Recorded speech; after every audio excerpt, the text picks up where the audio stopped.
उत्तर प्रदेश के लखनऊ में आरोग्य भारती कार्यक्रम में मुख्यमंत्री योगी आदित्यनाथ ने शिरकत की। इस दौरान सीएम ने कहा कि कोरोना से लड़ने में विदेशों की तुलना में भारत का प्रदर्शन अच्छा रहा है। इसका कारण था कि समय से लिए गए निर्णय, समय पर की गई व्यवस्था और सरकारी मशीनरी। इसके साथ ही सीएम ने उत्तर प्रदेश में नर्सिंग और पैरामेडिकल छात्र छात्राओं को गुणवत्तापूर्ण प्लेसमेंट दिलाने, करियर काउंसलिंग, आकांक्षी करियर बनाने के उद्देश्य से मिशन निरामया अभियान की शुरुआत की। सुनिए इस दौरान उन्होंने क्या कुछ कहा। के समाज के प्रत्येक तबके को उत्तम आरोग्यता प्रदान करने के लिए कोरोना कालखंड में एक कार्य भी उस अभियान के साथ जुड़ करके एक सराहनीय प्रयास किया था। जैसे कोरोना कालखंड के दौरान में देख रहा था, लॉकडाउन प्रारंभ होते ही अगर विभिन्न स्वयंसेवी संगठनों की मैं बात करता हूं, अकेले राष्ट्रीय स्वयंसेवक संघ और उससे जुड़े हुए स्वयंसेवक थे जो आम जनमानस की सेवा के लिए अपने आप को पूरी समर्पित भाव के साथ लगे हुए थे। और आरोग्यता के क्षेत्र में आरोग्य भारती से जुड़े हुए स्वयंसेवक, वैद्य और चिकित्सक इस अभियान के साथ जुड़ते हुए दिखाई दे रहे थे। उसने उस समय बहुत सारी चीजों को सामने रखा था। और जब हम भारत की बात करते हैं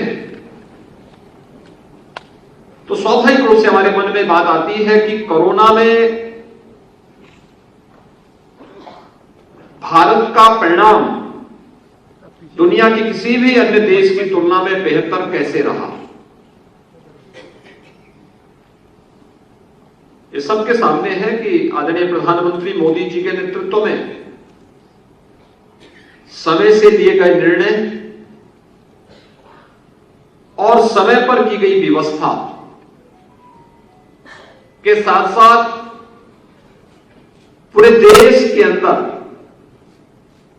उनका संवाद और उनका संबोधन और मार्गदर्शन कोरोना के इस प्रबंधन में एक बड़ी भूमिका का निर्वहन तो कर ही रहा था, लेकिन साथ साथ सरकारी मशीनरी के साथ साथ विभिन्न स्वयंसेवी संस्थाओं ने भी इस पूरे अभियान के साथ जुड़ करके जो कार्य किया।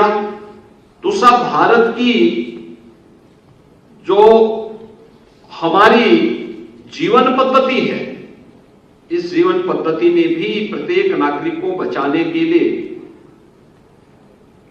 बहुत बड़ी भूमिका का निर्वहन। आदरणीय प्रधानमंत्री जी की प्रेरणा से 2017 में उत्तर प्रदेश के अंदर हम लोगों ने प्रारंभ की थी।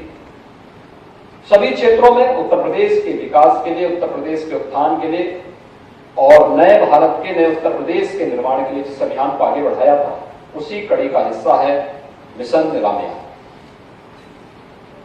नर्सिंग और पैरामेडिकल के क्षेत्र, अगर स्वास्थ्य क्षेत्र को सचमुच समृद्ध करना है, आम जन के विश्वास का प्रतीक बनाना है, तो नर्सिंग और पैरामेडिकल को जो उसकी रीढ़ है, इसको भी उसी दृष्टि से आगे बढ़ाने के लिए हमें प्रयास करना होगा।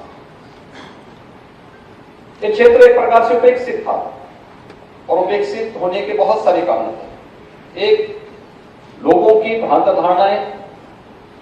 दूसरा, लोगों के मन में आज भी इस क्षेत्र को एक उपेक्षा की दृष्टि से